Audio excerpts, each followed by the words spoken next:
Good morning बच्चों। आज जो हम टॉपिक लेने वाले हैं आप देख सकते हैं लीनियर इक्वेशन, सरल समीकरण।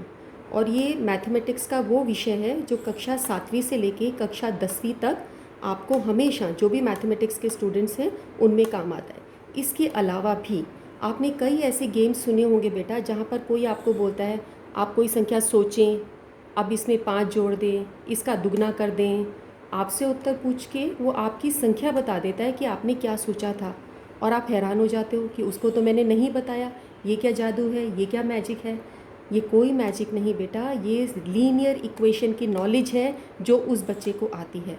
तो ये टॉपिक वो टॉपिक है जिसको आप सीखकर अपने साथी फ्रेंड्स पर आप रुतबा जमा सकते हो कि आप कितने होशियार हो, कितने इंटेलिजेंट हो। तो ये बहुत फ़न भी है और ये बहुत इम्पॉर्टेंट टॉपिक है जिसको समझने के लिए हमें कुछ टर्म्स को समझना पड़ेगा। आइए हम चलते हैं, ये पहली टर्म पर चलते हैं। आप देख सकते हैं ये लिखा है वेरिएबल। वेरिएबल जिसको हिंदी में कहते हैं चर। वेरिएबल आपने इंग्लिश में सुना होगा, वेरिएबल वैरी वर्ड से आया है, यानी जो चेंज हो, जो वैरी करे, जो चीज़ चेंज होती है उसको वेरिएबल कहा जाता है। चर वो चीज़ जो विचरण करे, इधर उधर घूमे, यानी एक जगह ना रहे, उसे चर कहा जाता है। तो वो संख्याएं जो अपनी वैल्यूज़ चेंज करती हैं उन्हें वेरिएबल या हिंदी में चर कहा जाता है। ज़्यादातर हम इन संख्याओं को एक्स वाई जेड इंग्लिश के अल्फ़ाबेट से दिखाते हैं, या फिर ए बी सी या एल एम एन। इस प्रकार से हम वेरिएबल को या चर संख्याओं को प्रदर्शित करते हैं। इसके बाद यदि इन चरों को हम, जैसे आप देख सकते हैं एक्सप्रेशन या उसे व्यंजक कहा जाता है, जैसे हमने इस वेरिएबल को 4 से मल्टीप्लाई किया और उसमें 5 ऐड कर दिया, इस चर को हमने 4 से गुना करके 5 जमा कर दिया, तो ये जो चीज़ आपकी आई इसको व्यंजक कहा जाता है।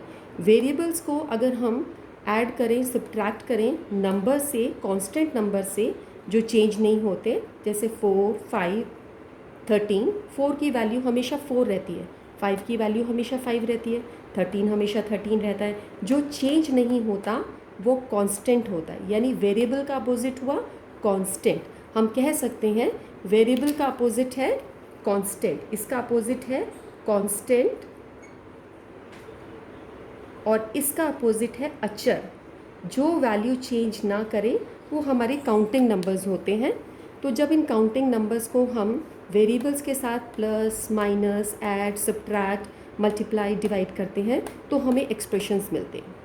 अब तीसरी चीज़ पर आ जाइए, पॉलिनोमियल या बहुपद। पॉलिनोमियल या बहुपद क्या होते हैं आप देख सकते हैं, यहाँ हमने कुछ एक्सप्रेशंस लिखे हैं। ये पॉलिनोमियल या बहुपद की कैटेगरी में आते हैं।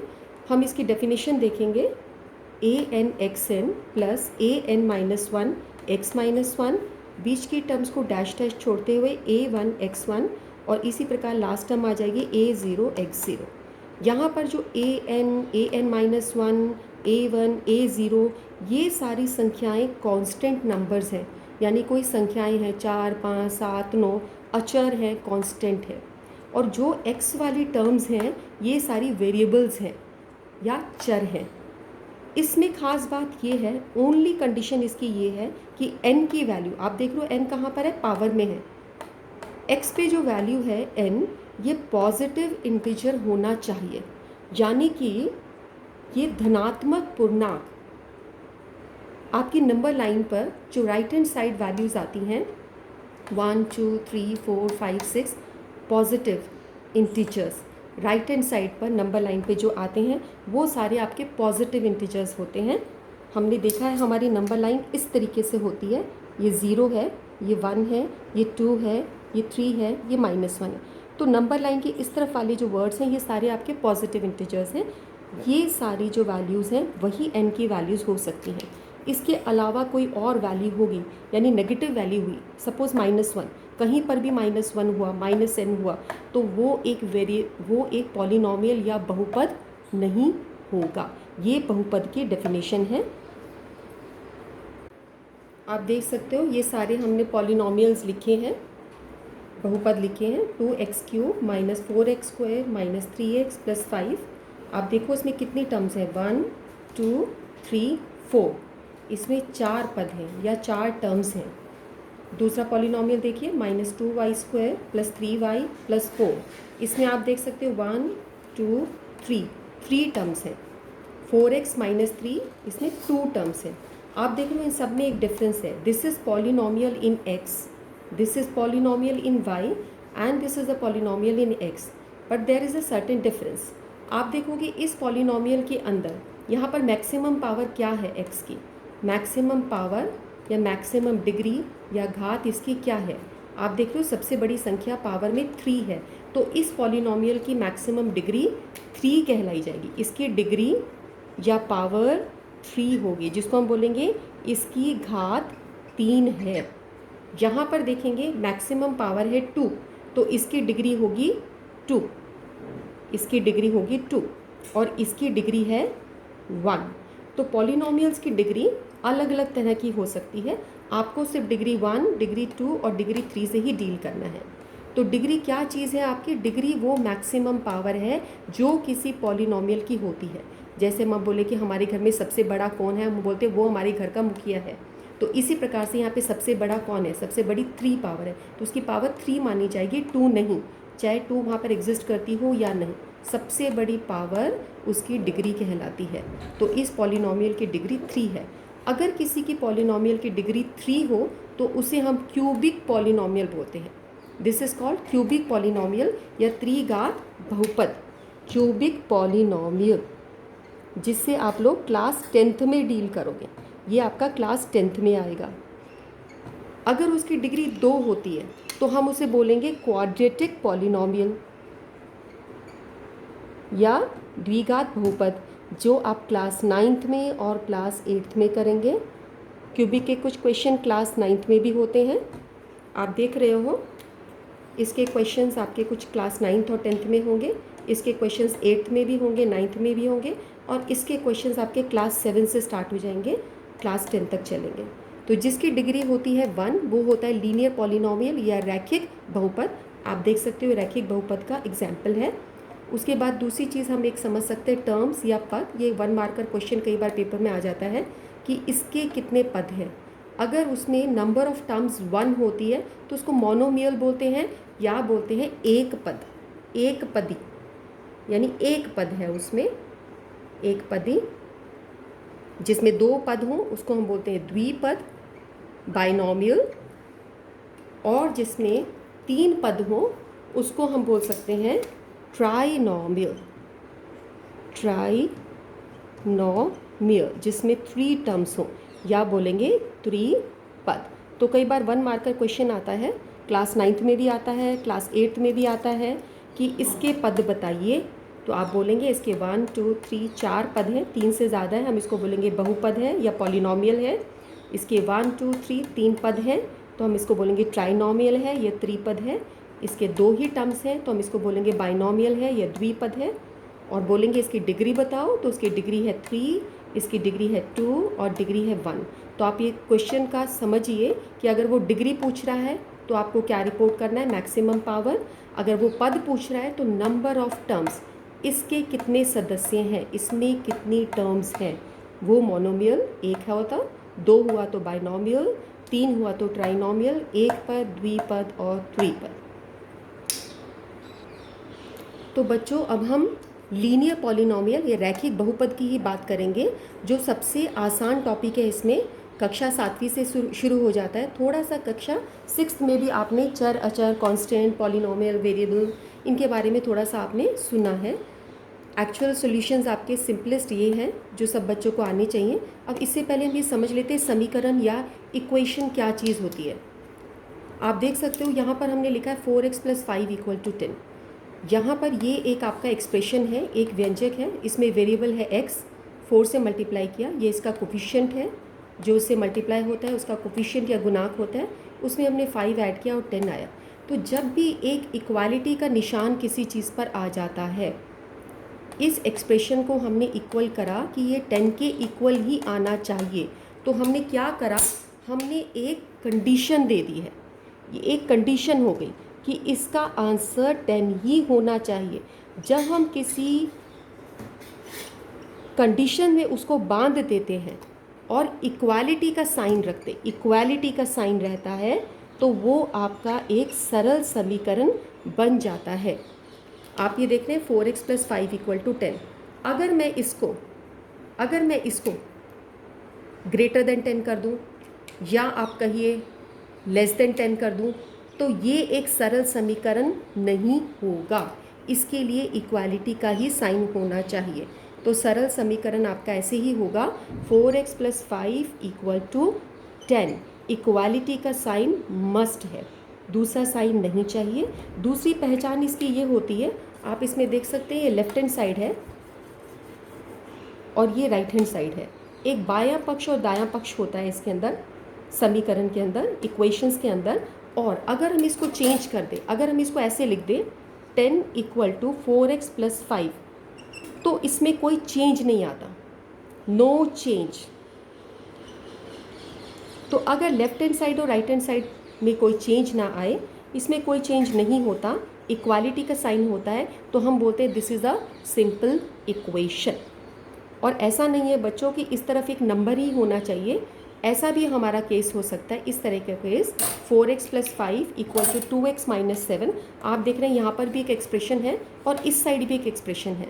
तो इस तरीके से भी जो है आप देख रहे हो, इसमें भी लेफ्ट हैंड साइड है, एक राइट हैंड साइड है और एक इक्वालिटी का साइन है। तो ये भी आपकी सिंपल इक्वेशन या सरल समीकरण की कैटेगरी में आती है। तो आपने ये सीखा कि सिंपल समीकरण या रैखिक समीकरण, लीनियर इक्वेशन कैसी होती है, जिसमें एक लेफ्ट हैंड साइड होता है, एक राइट हैंड साइड होता है। आपकी ये वेरिएबल है, चर संख्या है, ये अचर या कांस्टेंट संख्या है। ये दो तरीके से समीकरण आपको मिलती हैं। एक सिंपल एक्सप्रेशन ये है इक्वल टू नंबर, या दो एक्सप्रेशंस भी राइट हैंड साइड और लेफ्ट हैंड साइड पर हो सकते हैं। अब हमारे पास पहली सिंपल इक्वेशन है 4p + 4 = 15। वेरिएबल बेटा हम कुछ भी ले सकते हैं, ABCD XYZ LMN। जैसे यहाँ पर वेरिएबल है p, चर संख्या है p, ये कांस्टेंट है, अचर संख्या है, इक्वालिटी का साइन है। तो ये आपकी एक इक्वेशन हो गई, सरल समीकरण हो गया। 4 रूल्स के अकॉर्डिंगली हमने यहाँ पर 4 क्वेश्चंस लिखे हैं। आपको करना क्या होता है, एक जैसी टर्म्स को एक जगह लेकर आना होता है।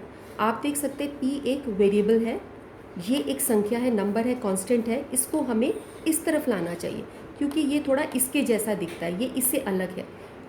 अब रूल नंबर 1 क्या है, जब भी हम किसी नंबर को इक्वालिटी के इधर उधर रिमूव करते हैं, मूव करते हैं, ट्रांसफ़र करते हैं, तो plus changes to minus and minus changes to plus, it changes its sign. तो आप देख रहे हो यहाँ पर मैं 4 को इधर लेके जाना चाह रही हूँ, तो हमारी ये वैल्यू हो जाएगी p = इक्वालिटी यहीं रहेगा 15 - 4। ये जो +4 था हमने इसको इधर मूव कर दिया, ये +4 यहाँ पर आके -4 हो गया। तो सिंपल इतना हुआ है कि ये एक जगह से दूसरी जगह गया। अब आप देख रहे हो कि एक जैसी टर्म्स एक जगह हो गई हैं, ये दो नंबर्स थे एक तरफ हो गए हैं और ये वेरिएबल एक तरफ हो गया है। अब आप इस साइड को सॉल्व कर सकते हो, तो आपका आ जाएगा ये p = 15 - 4 क्या होता है बच्चों, 11। तो p की वैल्यू 11 इस इक्वेशन को सेटिस्फाई करती है। आप इसको चेक भी कर सकते हो, अगर आप यहाँ पे p की जगह 11 डालोगे तो 11 + 4 क्या होता है 15। लेफ्ट हैंड साइड और राइट हैंड साइड सेटिस्फाई हो गया, it means our answer is correct. अब आप सेकेंड क्वेश्चन पे आइए। यहाँ पर हम देख रहे हैं कि 7 जो है -7 वो 3 के जैसा लगता है, वो इसके जैसा है, तो हमें इसको यहाँ लेके जाना चाहिए। जब हम इसको यहाँ से यहाँ लेके जाएंगे, इसका साइन क्या है माइनस, ये यहाँ जाकर हो जाएगा प्लस।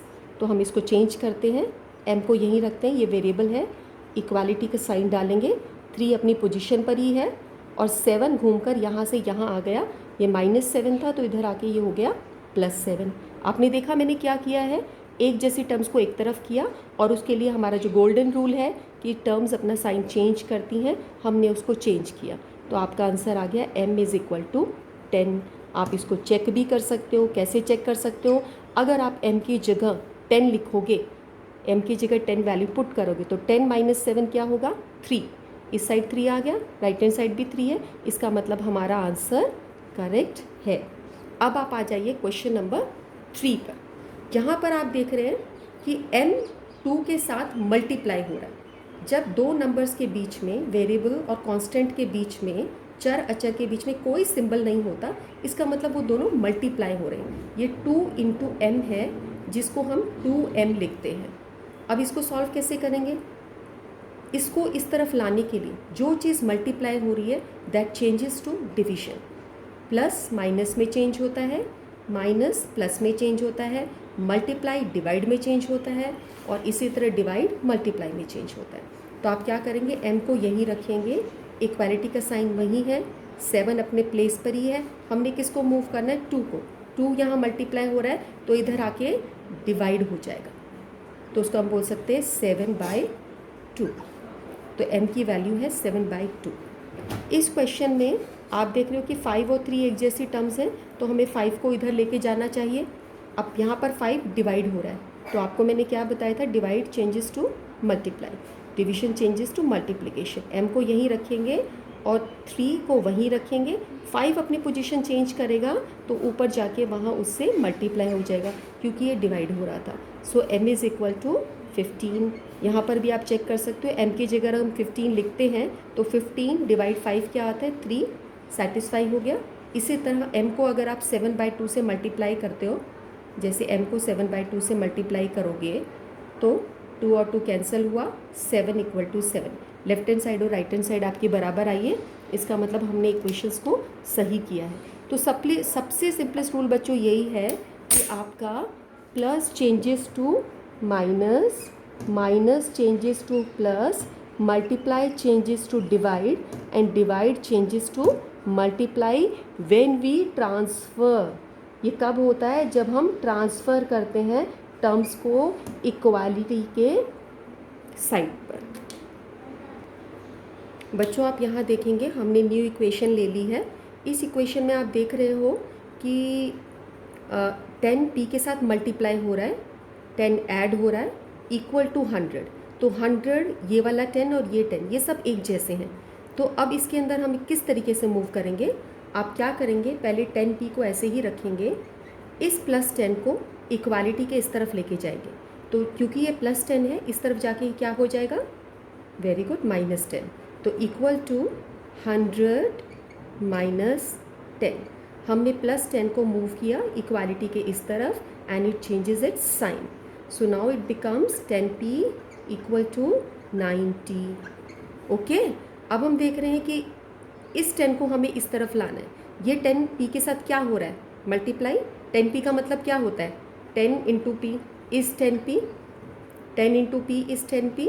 तो आप क्या करोगे, मल्टीप्लाई को इधर लाते हैं तो क्या बन जाता है वो, डिवाइड, राइट। तो p = 90 डिवाइड, या हम उसको नीचे लिख सकते हैं 90/10। अब ये इसको लोवेस्ट फॉर्म में चेंज करोगे, ये कैंसिल हो जाएगा, 0 से 0 कैंसिल, या 10 × 9 = 90। ये आपका आंसर आ गया 9। p = 9। इसको हम चेक भी कर सकते हैं कि हमने ठीक किया है गलत किया। आप अपनी इक्वेशन लिखें पुरानी वाली, 10p + 10 = 100। अब p की जगह आप वैल्यू क्या लिखेंगे, 9, क्योंकि p का आंसर क्या है, 9, + 10 = 100। अब आपको पहले क्या करना होगा, यहाँ पर ब्रैकेट ओपन करना होगा या प्लस करना होगा, हमें ब्रैकेट ओपन करना होगा क्योंकि ये हमारा बॉडमास रूल होता है, BODMAS, सबसे पहले ब्रैकेट आता है। आप इसको ओपन करोगे तो ये आ जाएगा आपका 90 + 10 = 100। अब 90 और 10 को ऐड करोगे, 100 = 100। आपका लेफ्ट हैंड साइड और राइट हैंड साइड बराबर आ गया। इसका मतलब हमने वैल्यू को सही सॉल्व किया था। p = 9 is the correct answer, correct value, we have checked it also. अब हम इस क्वेश्चन को सॉल्व करेंगे। बेटे यहाँ देख सकते हो आप कि वेरिएबल है q, चर संख्या q है, ये 2 से मल्टीप्लाई हो रही है, 6 ऐड हो रहा है, ये इक्वालिटी का साइन है, ये 12 है।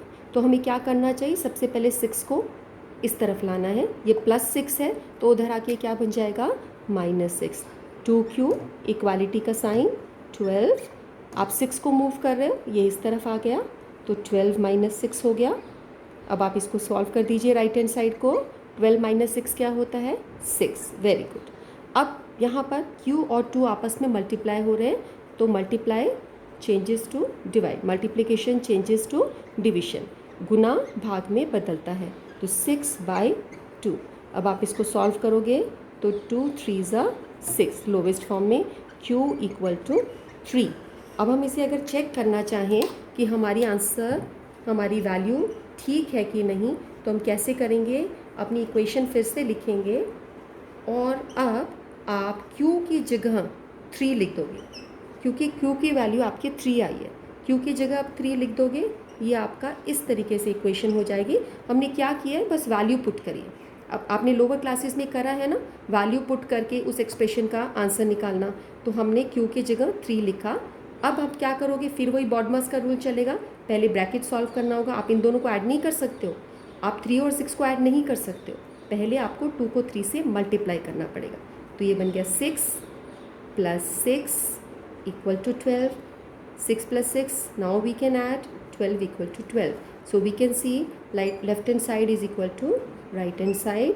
तो बेटा ये बेसिक मैथ्स है, आप एक्सप्रेशंस में ये ध्यान रखेंगे कि प्लस जो है वो माइनस में चेंज होता है, अगर कोई माइनस की डिजिट हो तो उस तरफ जाके प्लस होती है, और मल्टीप्लाई डिवाइड में चेंज होता है, डिवाइड मल्टीप्लाई में होता है। उस तरीके से आप फॉलो करोगे, बाद में आप लोवेस्ट फॉर्म में आंसर निकालोगे, उसको सॉल्व करोगे पूरा, तो आपकी बिल्कुल करेक्ट वैल्यू आएगी। फिर भी आप अपना चेक कर सकते हो, एक्सप्रेशन के अंदर उस वैल्यू को पुट करके हम चेक भी कर सकते हैं। अगर लेफ्ट हैंड साइड और राइट हैंड साइड बराबर आता है तो we have solved our equation correctly. अब नेक्स्ट इक्वेशन हम लोग ले रहे हैं 3p/4 = 6। यहाँ पर आप देख रहे हो कि 3 और 4 दोनों नंबर्स के बीच में कोई प्लस माइनस का सिंबल नहीं है। 3 p के साथ मल्टीप्लाई हो रहा है और 4 डिवाइड हो रहा है। तो आपको जो रूल बताया था कि मल्टीप्लाई डिवाइड बनता है, डिवाइड मल्टीप्लाई बनता है, तो हम ऐसा करते हैं, इन दोनों टर्म्स को वहाँ लेके जाते हैं। तो आप अगर आप उन दोनों को वहाँ से उठाओगे और इस तरफ लेके आओगे, तो यहाँ पे ऑलरेडी जो नंबर था पहले उसे लिख लो 6। अब 4 क्या हो रहा है, डिवाइड, डिवाइड यहाँ जाके क्या होता है, मल्टीप्लाई। तो यहाँ पर आप ऐसे लिख दीजिए मल्टीप्लाई 4। 3 यहाँ पर क्या हो रहा है, मल्टीप्लाई, मल्टीप्लाई इस तरफ जाके क्या होता है, डिवाइड, तो आप उसको नीचे ले आइए, डिवाइड 3, डिवाइड को हम अपॉन में 3 लिख सकते हैं। तो एक तरीके से आप देख रहे हो बेटा क्या हुआ, नीचे वाली जो टर्म थी वो ऊपर चली गई, ऊपर वाली जो टर्म थी नीचे आ गई। 6 × 4/3, 4 जो डिवाइड हो रहा था ऊपर मल्टीप्लाई हो गया, 3 जो मल्टीप्लाई हो रहा था ये डिवाइड हो गया। अब आप इसको सॉल्व कर सकते हो, यहाँ पर ये न्यूमरेटर और डिनोमिनेटर कर सकते हैं। 3 2 = 6, तो 2 × 4 ये आपका आ गया 8। अगर कुछ बच्चों को इसमें प्रॉब्लम आती है 6 × 4/3 में, तो आप इसको पहले इन दोनों को मल्टीप्लाई कर लो, 4 6 = 24/3, और फिर इसको डिवाइड कर लो 8। दोनों तरीके से आप देख रहे हो 8 ही आंसर आ रहा है। अब इसको हम चेक कैसे करेंगे कि हमने ठीक किया है कि नहीं किया।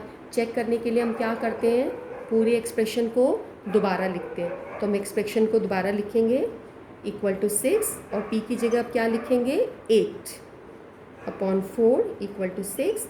फिर अब यही है, या तो आप इसको सॉल्व कर लो, 4 2 = 8 कट कर लो, या आप 3 को 8 से मल्टीप्लाई करो, 24/4 = 6। अब आप देख सकते हैं 24/4 क्या होता है, 6 होता है। So 6 = 6, left hand side equal to right hand side, so we have solved it correctly.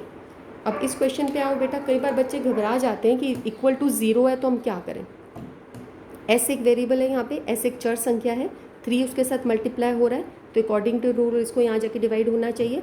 तो आप क्या करोगे, s को यहीं छोड़ोगे और इसको 0 / 3 ऐसे लिखोगे, या 0/3, एक ही बात है। 0 को किसी भी संख्या से भाग करो, क्या उत्तर आता है, 0 ही आता है। सो s = 0। आप इसको चेक भी कर सकते हो, इसको चेक हम करेंगे अगर, तो आप देख रहे हो कि 3 × 0, s की जगह हमने 0 लिखा, तो 0 को किसी भी नंबर से मल्टीप्लाई करते हो 0 आता है, left hand side equal to right hand side equal हो गया। तो ये तो बहुत ही आसान क्वेश्चन होता है, बच्चे कई बार इसको गलत कर देते हैं। इतना आसान क्वेश्चन है कि उस साइड में कुछ है ही नहीं। इसको आप मेंटली भी कर सकते हो कि 3 को हम किस से मल्टीप्लाई करें कि 0 आए, क्योंकि वेरिएबल अलग अलग वैल्यूज़ ले सकता है, और हम इसको समीकरण से, इक्वेशन से हमने बांध दिया है कि इसकी एक फिक्स्ड वैल्यू ही आनी चाहिए, तो वो फिक्स्ड वैल्यू 0 ही हो सकती है। s को हम 0 लिखेंगे तब भी ये इक्वेशन सेटिस्फाई होती है। आई होप आपको ये टॉपिक थोड़ा समझ आया होगा, और मैंने बिल्कुल सिंपल क्वेश्चंस लेने की कोशिश की है। आप क्लास 7th के सारे क्वेश्चंस इससे कर सकते हो। इसके बाद हम आगे थोड़े से टफ क्वेश्चन लेंगे। अगर बच्चों हमारा एक्सप्रेशन अब थोड़ा सा हमने हल्का सा टफ कर लिया, यहाँ पर हमने अपनी संख्याएं आप देख रहे हो भिन्नों की ले रही हैं, फ्रैक्शनल नंबर्स ले लिए हैं। अब आपने क्या करना है, आप देख रहे हो कौन से दो नंबर्स एक जैसे हैं, ये नंबर और ये नंबर एक जैसे दिख रहे हैं, तो हमें 5/2 को इस तरफ लेके आना चाहिए। ये +5/2 इधर आके क्या बन जाएगा, -5/2। तो आप सबसे पहला काम यही करेंगे, इक्वालिटी का sign, 37/2 -5/2। Now this question is an easy question because here the denominator is same. जहाँ पे नीचे का हर समान होता है तो हमारे लिए क्या होता है, हम 2 ऐसे लिख देते हैं सीधा, 37 - 5 ईजिली उसको माइनस कर लेते हैं न्यूमरेटर को, अगर दोनों का डिनोमिनेटर सेम होता है तो। अगर दोनों का डिनोमिनेटर सेम नहीं है तो हमें सेम करना पड़ता है। 2y = अब आप इसको सॉल्व करोगे, 37 में से 5 गए तो कितना बना, 7 में से 5 गए 2, 32/2। अब आप देख रहे हो यहाँ पर y और 2 आपस में क्या हो रहे हैं, मल्टीप्लाई हो रहे हैं। तो आपको 2 को इधर ला के डिवाइड करना है, तो आप डिवाइड करो, 32/2 डिवाइड 2। और डिवाइड 2 का मतलब क्या होता है, डिवाइड 2 को हम कैसे करते हैं, हमने ये करा है, इनको सॉल्व किया है, हम उसको मल्टीप्लाई के साइन में चेंज करते हैं, सेकेंड नंबर को 1/2 इसका रेसिप्रोकल कर लेते हैं, इसका व्युत्क्रम ले लेते हैं। इस प्रकार से हमने भिन्नों के भाग की थी। फ्रैक्शनल नंबर्स को डिवाइड करने के लिए जो सेकेंड नंबर होता है आप उसको मल्टीप्लिकेशन में चेंज करते हो और एक इस सेकेंड टर्म को उसका रेसिप्रोकल ले लेते हो। तो अब आपका ये बन गया 32/4। सो y = 32/4 is the correct answer. अब आप देख सकते हो कि इसको सॉल्व किया जा सकता है। 4 का टेबल अगर हम 8 तक करें तो 4 8s are 32। So y = 8 is your answer. अब बच्चों हमने देखो फिर से अपनी इक्वेशन चेंज कर लिया है, थोड़ा सा और टफ हमने ले लिया है इसको। यहाँ पर इक्वेशन कैसे दिख रही है कि ये आपका एक्सप्रेशन इस तरफ में 2 इस सारे एक्सप्रेशन के साथ मल्टीप्लाई हो रहा है, इक्वालिटी का साइन इधर है, आप ये 12 2 को इस तरफ आना चाहिए। तो आप क्या करोगे, 2 इसके साथ मल्टीप्लाई हो रहा है तो इधर आके क्या होगा, डिवाइड होगा। आप x+4 को यहीं रखो और इधर 12/2 कर दो, क्योंकि मल्टीप्लिकेशन चेंजेस टू डिवीजन। अब आपका ये क्या बन गया, x+4 = 12 को 2 से डिवाइड करेंगे तो 6, 2 × 12। अब आपका ये सिंपल एक्सप्रेशन हो गया, जैसे हमने पिछले क्वेश्चंस करे। 4 को इधर लाना होगा तो it will change the sign, ये +4 यहाँ पर आके -4 हो जाएगा। So x = 6 - 4, x = 2 is your answer. तो ये क्वेश्चन दिखने में मुश्किल लग रहा था कि ब्रैकेट है, हम क्या करें, किस तरीके से करें। यहाँ पर ब्रैकेट ओपन करके भी कुछ बच्चे इस क्वेश्चन को करते हैं। जैसे अगर हम इसको ब्रैकेट ओपन करके करेंगे तो क्या होगा, अगर यहाँ पर हम ब्रैकेट ओपन करके करते और क्वेश्चन दूसरा मेथड, तो आप क्या करोगे, 2 को x से मल्टीप्लाई करोगे बनेगा 2x, फिर 2 को 4 से मल्टीप्लाई करोगे बनेगा 8। ब्रैकेट ओपन करने में क्या करना होता है, 2 को पहले फर्स्ट नंबर से मल्टीप्लाई होना होता है, फिर यहाँ पर जो सिंबल रहता है प्लस या माइनस, जैसा सिंबल रहता है वैसे ही करोगे। 2 को 4 से मल्टीप्लाई करोगे तो 2 × 4 इज़ 8 इज़ इक्वल टू 12। फिर इसको क्या करोगे, अब यहाँ पर हम देख रहे हैं कि 8 को हम उस तरफ ले जा सकते हैं, ये +8 वहाँ जाकर क्या हो जाएगा, -8। सो 2x = 12 - 8। नाउ 2x = इस साइड को हम सॉल्व कर देंगे, 12 - 8 इज़ क्या होता है, 12 में से 8 गए 4, वेरी गुड। अब 2x के साथ मल्टीप्लाई हो रहा है, इधर आके डिवाइड हो जाएगा, तो दैट इज़ इक्वल टू 4/2 और x = 2। आप देख रहे हो ये आंसर दोनों जगह सेम आया है। तो चाहे आप ब्रैकेट ओपन करके करें या आप सिंपल किसी भी तरीके से करो, मैथमेटिक्स का फ़ायदा ये है, there is a beauty, answer वही आएगा चाहे आप किसी भी रास्ते से जाओ। सो ब्रैकेट वाले क्वेश्चंस आप इस तरीके से या इस तरीके से, जो आपको अच्छा लगे आप उस तरीके से कर सकते हैं। अब बच्चों आप ये क्वेश्चन देख रहे हो, इसके अंदर बहुत से बच्चों को लगता है ये तो कुछ अलग क्वेश्चन है, यहाँ पर = 0 है और आप देख रहे हो लेफ्ट हैंड साइड में 0 है और सारी इक्वेशन आपकी राइट हैंड साइड दी हुई है।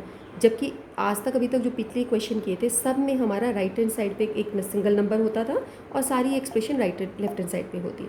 तो इस वीडियो के अंदर मैंने आपको स्टार्टिंग में बताया था कि इक्वेशंस के अंदर लेफ़्ट और राइट को चेंज करने में कोई फ़र्क नहीं होता, इट रिमेन्स द सेम। तो आप इसको बिल्कुल उसी तरीके से मान के चलो जैसे आपने पिछले क्वेश्चंस किए हैं। तो अब आप क्या करोगे, यहाँ पर देख रहे हो कि इस 16 को हमें उधर लेके जाना चाहिए। 16 + 4 m - 6, ये 4 जो है वहाँ पर लेके जा सकते हो, नहीं पहले आप ये देख रहे हो कि ये 16 है, हम इसको इधर लेके जाते हैं। ये अब 16 के आगे कोई सिंबल नहीं है तो इसका मतलब ये प्लस है, कोई सिंबल नहीं तो प्लस है, इस तरफ आके ये हो जाएगा -16। ठीक है, ये ज़ीरो है, ज़ीरो -16, ज़ीरो वहीं पर ही है, 4m-6 इस तरफ बचा।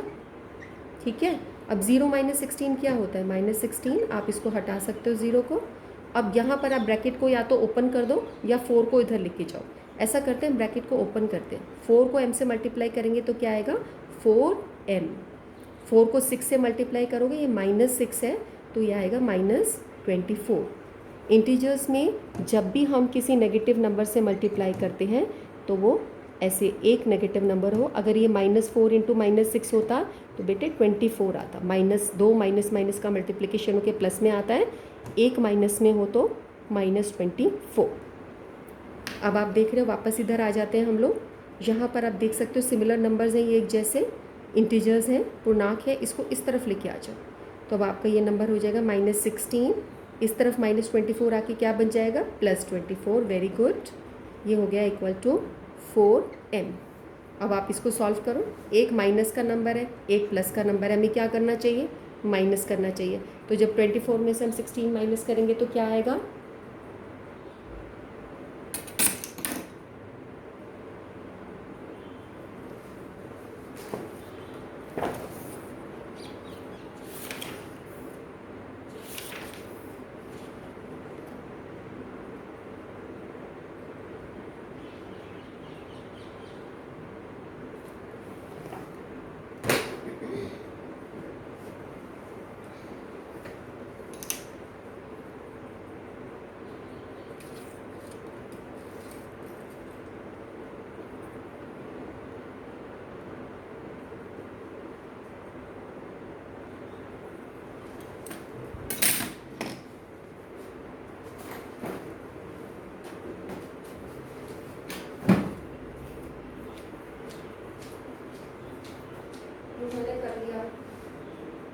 मैंने कर लिया।